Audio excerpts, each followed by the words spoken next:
Mateus capítulo de número 14, versículo de número 22. Os que encontraram, digam amém. Os que não encontraram, diga glória.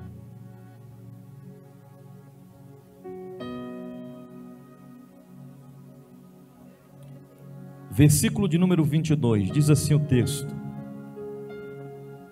E logo Jesus ordenou, em algumas traduções diz, os obrigou, que os seus discípulos entrassem no barco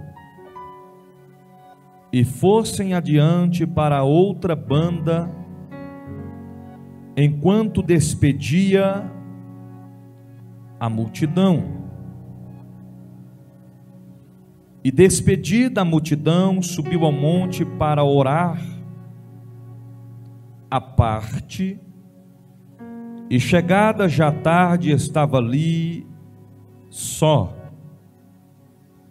E o barco estava no meio do mar, açoitado pelas ondas, porque o vento era contrário. Fecha os teus olhos, curve a tua cabeça. Pai das luzes, te exaltamos nessa noite, te glorificamos, bendizemos o teu santo nome, pela grandeza da tua majestade eterna. Que o teu Espírito Santo, Senhor, venha falar conosco nessa noite por intermédio da tua palavra, não o que queremos, mas o que tu queres. É o que nós te pedimos e te adoramos. Amém. Podes assentar.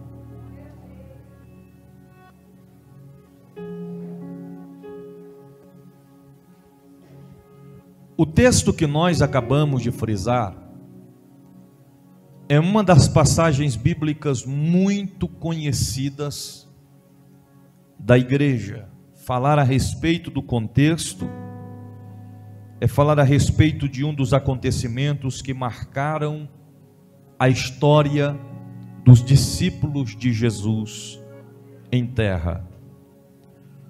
O texto base que nós acabamos de ler está falando: Jesus anda por cima do mar. Mas quando nós observamos o versículo de número 22, o contexto inicia dizendo que logo Jesus os obrigou, ou lhes deu uma ordem, para que eles entrassem na embarcação e atravessassem para o outro lado. O primeiro ponto que nós precisamos entender é que em todo este acontecimento, em toda essa história, alguém havia de início dado uma ordem. Se a ordem foi dada, significa que o que eles iriam fazer e aonde eles iam tinha um propósito a ser concretizado. Ou seja, Jesus não estava ordenando que eles entrassem na embarcação somente para estar a passeio sobre o mar. Jesus não estava dando uma ordem aos seus discípulos para entrar na embarcação, para ficar dentro daquela embarcação sem nenhum propósito, sem nenhum objetivo, sem nenhum foco, sem nenhum ideal. Tinha um propósito a ser cumprido. E uma ordem que havia sido dada, e essa ordem havia sido dada pelo próprio Jesus. Não era um desconhecido que estava falando com os discípulos: ei, entrai na embarcação, atravessai para o outro lado. Não era um parente dos discípulos, Não era um amigo distante dos discípulos, era o próprio Jesus que estava dando a ordem. Repita assim comigo: uma ordem foi dada e devia ser cumprida. Queridos, é interessante a gente destacar que Jesus, quando dá ordem para eles entrar na embarcação, por alguns minutos, Jesus ainda permaneceu ali na beira da praia, porque o texto fala que ele ia despedir da multidão, enquanto eles entravam na embarcação para atravessar para o outro lado. E quando nós falamos a respeito de multidão, não estamos falando a respeito de poucas pessoas. Multidões é multidões. Então o mestre está se despedindo da multidão, enquanto os discípulos se preparam, se organizam, e imediatamente eles entram na embarcação e começam a navegar. E quando eles começam a navegar, o mestre termina de se despedir daquela multidão, e a Bíblia fala que agora ele vai ao monte, a sós, para orar, para falar com o Pai. Ele queria um momento a sós com o Pai, de intimidade. E quando os discípulos estavam agora navegando, em destino, em direção ao seu propósito,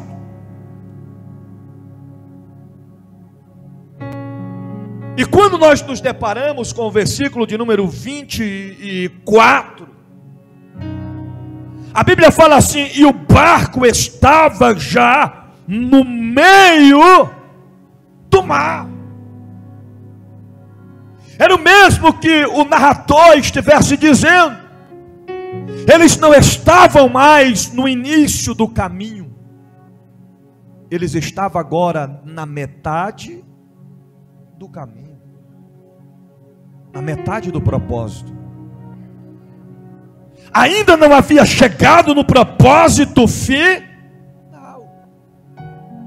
Era preciso continuar, era preciso avançar, era preciso remar, era preciso visualizar o campo de visão e entender que eles tinham um propósito, tinham um objetivo, tinham um local que lhe esperava e que era o resultado final de sua navegação.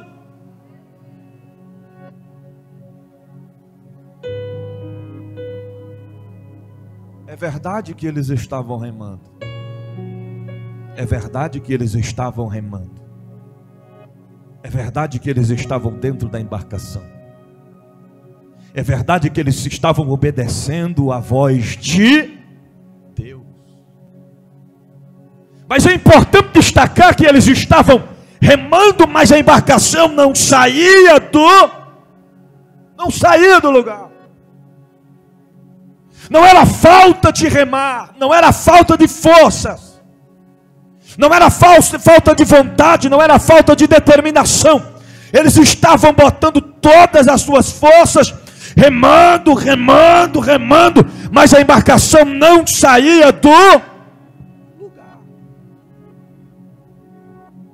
Tem momentos que isso acontece conosco. Nós estamos dando o nosso melhor, estamos nos empenhando o máximo, mas parece que as coisas não estão saindo do lugar. A gente quer vencer, a gente quer conquistar, a gente quer chegar até o propósito que Deus designou a nós, mas parece que as coisas não saem do lugar para nós. É como se as portas estivessem fechadas. É como se estivéssemos paralisados mesmo, querendo nós próprios nos movimentar em direção ao propósito de Deus para a nossa vida.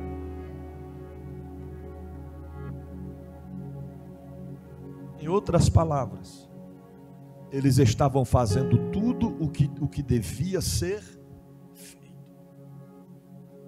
Mas a embarcação não saía. Faça uma reflexão na sua vida nessa noite. O que é que você está fazendo? Com o propósito de vencer, de avançar, de conquistar, de adquirir, de obter a vitória, mas as coisas parecem que não saem do lugar. O que está acontecendo com você?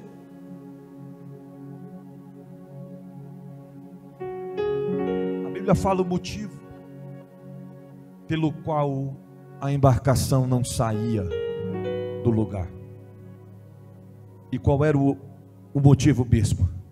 Porque o vento era contrário. O vento não era a favor deles. O vento era contrário. Eu quero que você entenda nessa noite que nem sempre as coisas vão acontecer conforme nós queremos.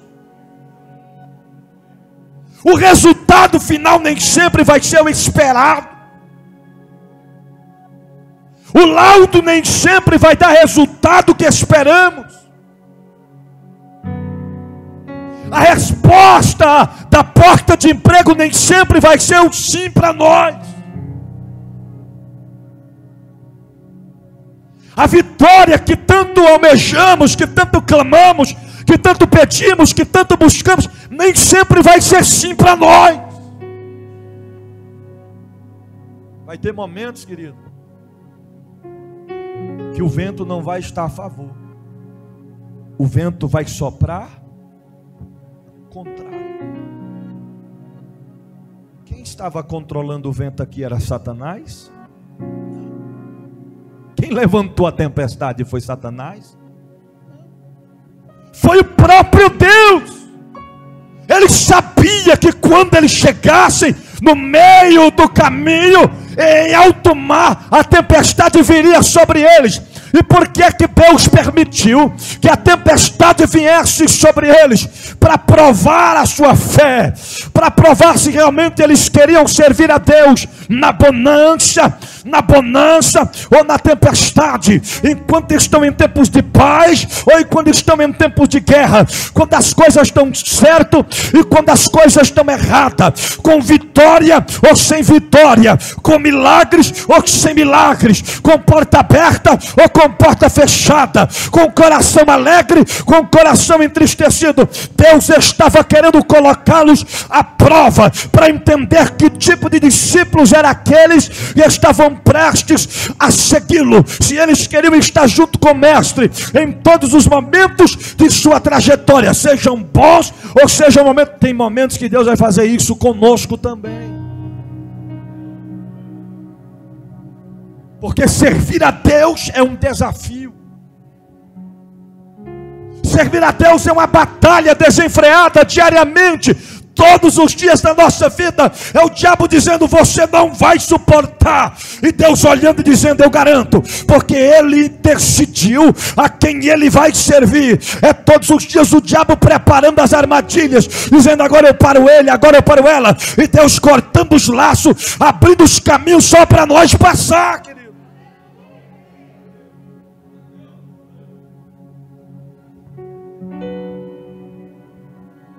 Se Jesus dissesse assim para eles: vocês vão entrar na embarcação e tem uma tempestade esperando vocês lá na frente, e tem um porém, vocês vão, mas eu vou ficar aqui em terra. Eu imagino que eles diriam: mestre, nós vamos fazer igual Moisés. O quê? Se a tua presença não for conosco, não nos faça sair daqui, mestre, porque tem tempestade lá na frente nos esperando. Evangelho é um campo de visão das coisas que não se vê, mas a certeza que tem um Deus que zela por cumprir com as suas promessas na nossa vida. Porque se na ótica humana, eu, você e nós soubéssemos o que vai acontecer amanhã, semana que vem, mês que vem, ano que vem, muitos da gente diziam: não, eu vou desistir, eu não vou suportar, eu não sou capaz, eu não dou conta de enfrentar e vencer aquilo, querido. Quando nós colocamos o nosso caminho nas mãos de Deus, a gente enfrenta cada tipo de ventania, cada tipo de tempestade, e quando a gente olha para trás, a gente diz: Deus, eu venci aquela batalha que era impossível eu vencer. Deus, eu passei pelaquela ventania que na ótica humana jamais eu conseguiria vencer. O que é isso? É porque quando Deus dá uma ordem, Ele garante. Se Ele diz que te alistou para a guerra e garante a vitória, pode ter certeza que a vitória é nossa pelo sangue de Jesus.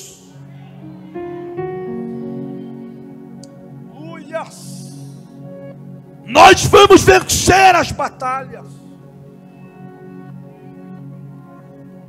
É importante a gente destacar que todas as vezes que Jesus deu uma ordem dizendo: pode ir, que eu vou dar vitória, Ele deu a vitória. Porque é que todas as vezes que Davi, o homem segundo o coração de Deus, antes de qualquer batalha, ele primeiro consultava ao... Quando Ziclag foi saqueada, e as mulheres e as crianças foram levadas cativas, e os homens que estavam com Davi choraram até que não tivesse mais lágrimas para chorar e nem forças, e os homens colocaram a culpa em Davi e falavam em apedrejá-lo, e Davi se angustiou muito. Sabe o que Davi fez? Ele foi consultar ao Senhor, dizendo: Senhor, eu devo ir atrás e resgatar as mulheres e as crianças? O Senhor nos dará a vitória. E o Senhor disse a Davi: pode ir, Davi, porque eu garanto que a vitória é certa. Pois Davi se levantou com uma pequena partícula, foi atrás e trouxe as mulheres e as crianças de volta com vida, ileso. Sabe o que é isso? Se Deus falou para você ir, vai. Se Deus garantiu que a vitória vai chegar, toma posse. Se Deus já decretou que a porta vai se abrir, espera, porque Deus zela por cumprir com as suas palavras.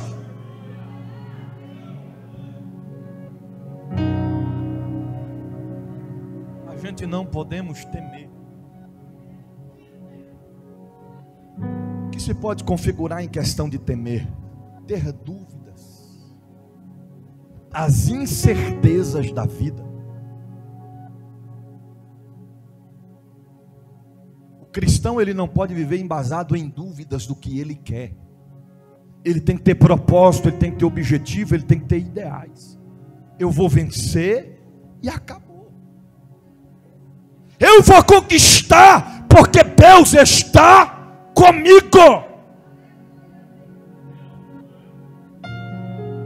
Eu imagino que quando eles estavam navegando e a tempestade se levantou contra a embarcação, Satanás de longe olhava e dizia: e agora a embarcação vai afundar. Por quê? Porque eles estão sozinhos no meio da tempestade, o vento está soprando o contrário, eles estão fadigados de tanto remar. Cadê o Deus deles?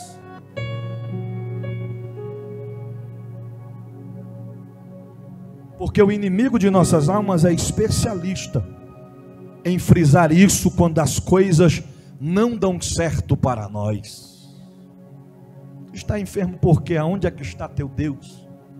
Como é que Deus permitiu isso acontecer? Tu está numa prova dessa, cadê teu Deus que permitiu tudo isso acontecer, querido? A Bíblia fala que todas as coisas cooperam para o bem dos que amam a Deus.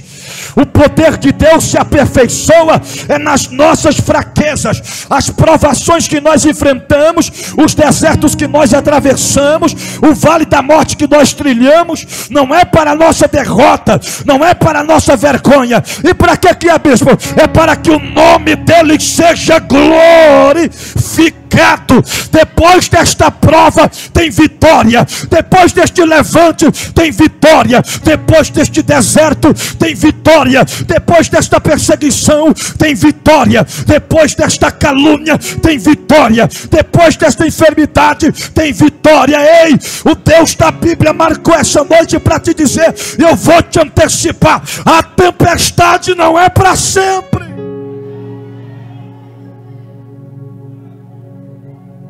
Você pode dizer para esse irmão que está do teu lado, diga para ele: a tempestade não é para sempre. Conversa essa, o bispo. Eclesiastes 3 diz que para tudo há um tempo determinado.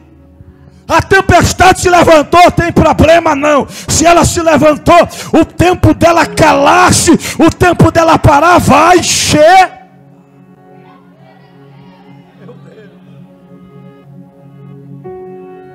Sem forças para remar, quase parando. A escuridão era imensa, era total naquele ambiente. Eles estavam em uma embarcação que a única forma de fazê-la movimentar era através dos seus, não me ajude a pregar, era através de seus remos. A embarcação da época não tinha leme, a embarcação da época não tinha vela, a embarcação da época não tinha motor, a embarcação da época não tinha volante para guiar a embarcação. A única coisa que a embarcação tinha eram os remos. A embarcação não tinha farol para clarear durante a noite. Eles não tinham lanterna para clarear o caminho que estavam trilhando em meio à escuridão, à sua frente, adiante de si. A única coisa que tinha era os remos. Porque se tivesse motor, eles desligavam o motor e falavam: vamos parar aqui. Mas a ordem não era para parar, a ordem era para Se tivesse vela, eles colocariam a embarcação na direção que eles queriam. Mas no caso aqui, quem dá a direção é o... Se a embarcação tivesse volante, eles virariam para a esquerda ou para a direita. Mas a ordem do Senhor é: não te desvie nem para a esquerda nem para... A ordem é para seguir e chegar do outro.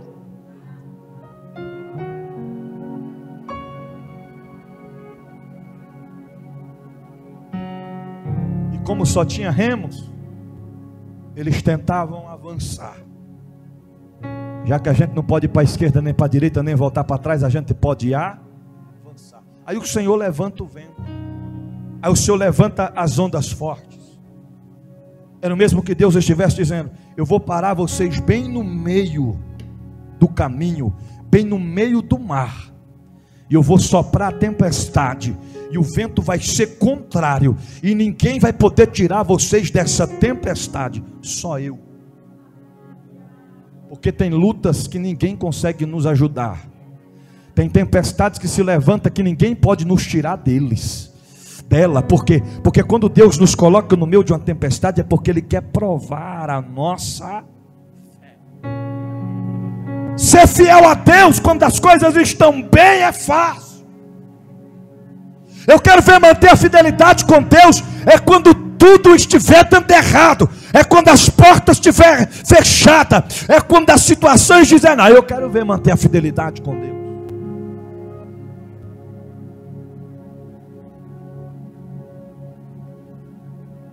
Porque o Deus da Bíblia está à procura de homens e mulheres de Deus, da mesma proporção que certa feita Ele procurou sobre a terra um homem que pudesse fechar a brecha que estava no muro. E Ele encontrou? E Ele encontrou? Não.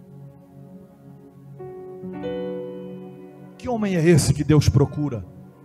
É aquele tipo de crente que o sangue pode dar na canela, mas ele está firmado na promessa de... Que homem é esse que Deus procura? É aquele que a tempestade pode estar se levantando, mas ele não sai do lugar. Ele diz: eu vou ficar aqui, mesmo sofrendo, mesmo gemendo, mesmo chorando, mas eu sei que o meu Redentor vive, e em breve ele vai mudar a minha história. Se levantou uma geração tão mimada quanto a dos dias atuais, que qualquer coisinha quer parar, qualquer coisinha quer desistir. Se o irmão não cumprimentar ele, ele quer sair da igreja. Se ninguém falar com ele, ele vira as costas. Ele não quer compromisso com nada, porque se frustrou com os mimimis. Deus está à procura de homens e mulheres que não ficam focados no homem, porque o homem erra, o homem é falho, o homem peca, o homem transgride, mas que estejam fixando os seus olhos, o seu entendimento em Deus. O meu negócio é com Deus, eu confio em Deus, eu creio em Deus, e eu vou prosseguir, porque a ordem que Ele me deu é para chegar do outro lado.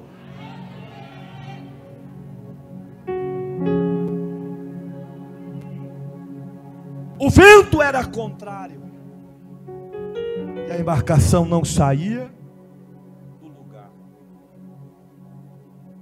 Aí, para completar a situação, segundo a tradição da época, por muitas vezes, quando os pescadores saíam para pescar à noite ou à madrugada, era de costume eles se depararem com algum tipo de fantasma. Para eles era fantasma, mas a gente sabe que é demônios. Costumava dizer, segundo a tradição, que aquele percurso que eles faziam, devido a muitas embarcações já terem afundado ali, eles tinham mania de falar que tinham almas penadas dos que morreram e ficavam atormentando as pessoas que passavam nas embarcações por ali. Então, quando os discípulos estão no meio daquela tempestade, o vento está soprando o contrário contra eles, e a embarcação não sai do lugar, eles estão sabendo nitidamente que Jesus ficou lá na praia, despedido da multidão, e depois ia subir Aí de repente, quando pensa que não, Jesus vem andando por cima, e o texto ainda fala que ele queria passar diante deles. Era mesmo que Jesus estivesse andando na lateral da embarcação aqui, passando por eles, caladinho, Vou passar na frente deles e vou parar bem de frente, para eles verem que eu estou no controle. Mas quando Jesus começa andando por cima das águas e vai passando na lateral, na parte lateral da embarcação, quando os discípulos estão remando aqui, e eles olham para o lado, fantasma! Fantasma! Eu imagino que eles fecham os olhos e aí que eles remam mais forte mesmo saindo do lugar, e começa a gritar: é fantasma, é fantasma, é fantasma. Aí o mestre diz: ops, tem de bom ânimo, não é fantasma, sou eu, não temais. Imagina Pedro.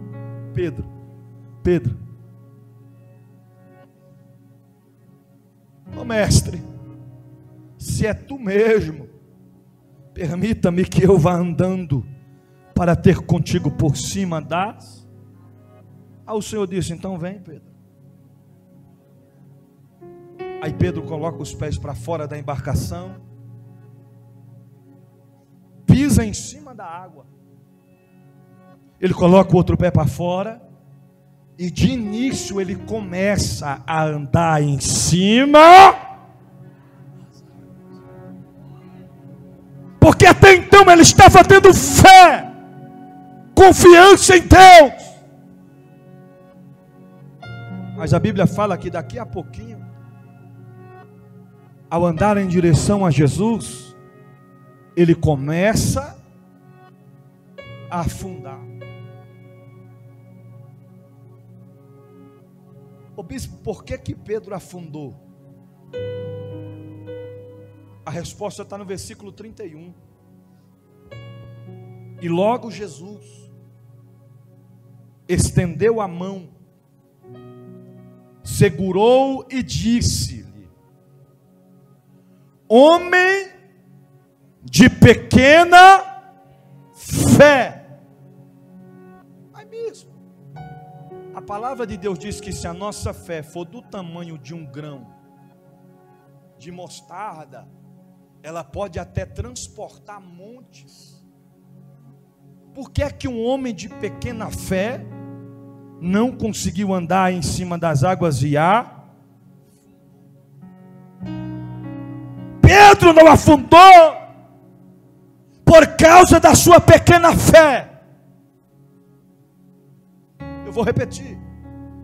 Pedro não afundou por causa de sua pequena fé. A fé dele era pequena, era nítido. Por isso que Jesus disse: homem de pequena. Mas qual foi o motivo? O Senhor diz: por que duvidastes? O que Jesus disse? Por que duvidastes? Porque Pedro não teve determinação para confiar que Deus poderia fazer, ele teve dúvidas. E a palavra do cristão tem que ser sim, sim. O que passar disso é procedência. Pedro duvidou, Pedro teve dúvidas. E com Deus, querido, não pode ter dúvidas.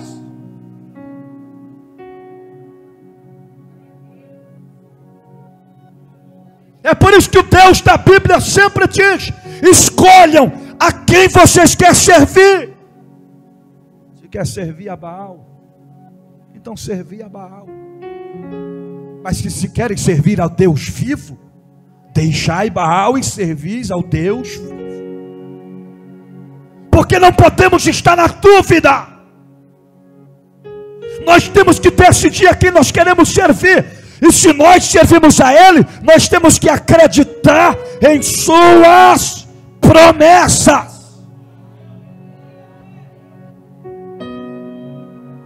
Você lembra quando Pedro estava na prisão e o decreto era para Pedro ser morto na manhã seguinte? E Pedro foi deitar e dormir. Sabe por que Pedro deitou e dormiu, missionária Eliana?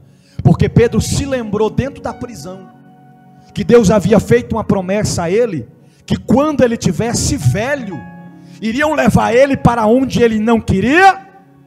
Aí Pedro foi e calculou sua idade e concluiu que não estava velho ainda.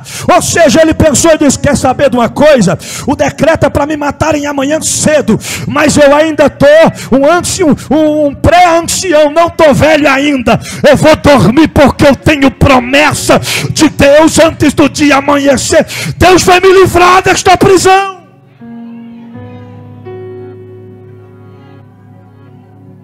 Então verdade é que Deus não esperou nem amanhecer o dia. À meia-noite o anjo do Senhor chegou lá e tirou Pedro de dentro daquela prisão. Aleluia. Por que duvidastes, Pedro? E depois que Jesus diz isso a eles, e quando subiram para a embarcação, quando Jesus subiu para a embarcação com eles, imediatamente o vento cessou.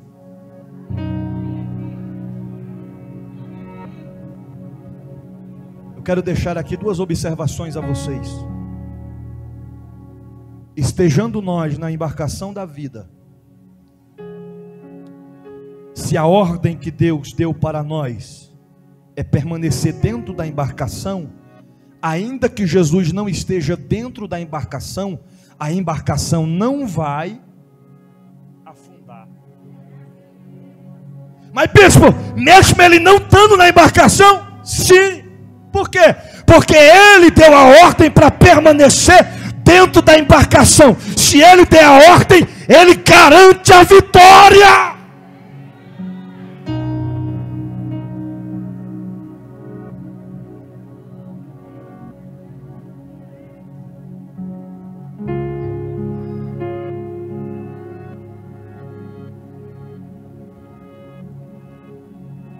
E o que mais, bispo? ainda que chegue a um certo ponto, que dá a impressão que a embarcação está afundando, não vai afundar. Por quê? Porque ele vai chegar no momento certo. E quando ele chegar, não vai ser para lançar decreto de derrota. Quando ele chegar, vai ser para dizer: aquieta vento, aquieta-te mar, ouça a voz do Deus da Bíblia. Fique de pé em nome de Jesus.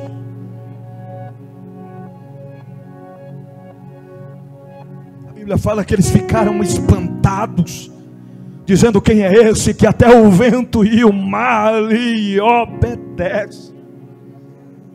Eu quero ser profeta de Deus para a tua vida nessa noite e te antecipar que o Deus da Bíblia marcou essa noite para te dizer: o vento está soprando contrário, a tempestade e a ventania se levantou, mas hoje o Deus da Bíblia está indo ao teu encontro para fazer essa tempestade cessar para a glória do seu santo nome.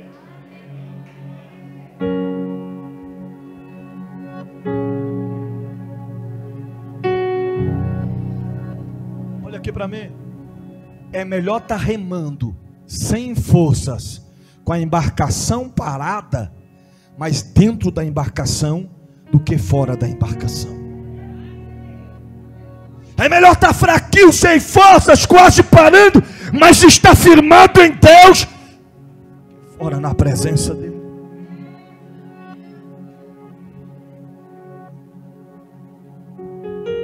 Pelo menos para 2 pessoas: a tempestade não é para sempre.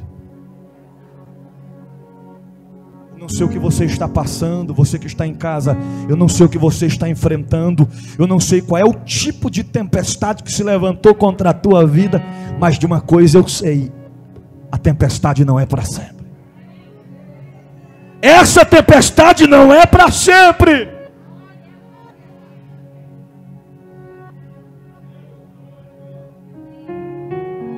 Estados Unidos, o sistema que eles têm os especialistas em tempestades, quando uma tempestade, um furacão, um tornado está prestes a se aproximar da cidade, eles conseguem avisar aquela cidade com dias de antecedência. E aquelas pessoas vão fazer o quê? Se preparar. Alguns se retiram daquela cidade até que a tempestade passe. No mundo espiritual não é assim. A gente não sabe de onde ela vem e nem para onde ela vai, mas a certeza que nós temos é que ela não dura para sempre. Esta prova não é para sempre, esta adversidade não é para sempre, esta enfermidade não é para sempre, este decreto não é para sempre, este levante não é para sempre, essa tristeza não é para sempre, esta solidão não é para sempre, esta angústia não é para sempre, este sentimento de fraqueza não é para sempre, esta batalha não é para sempre. Ei, o Deus da Bíblia marcou para te dizer: vai passar e você vai cantar o hino da vitória. Aonde você estiver, coloca a mão nos teus olhos e comece a falar com Deus aí agora. Vem cá, Thales.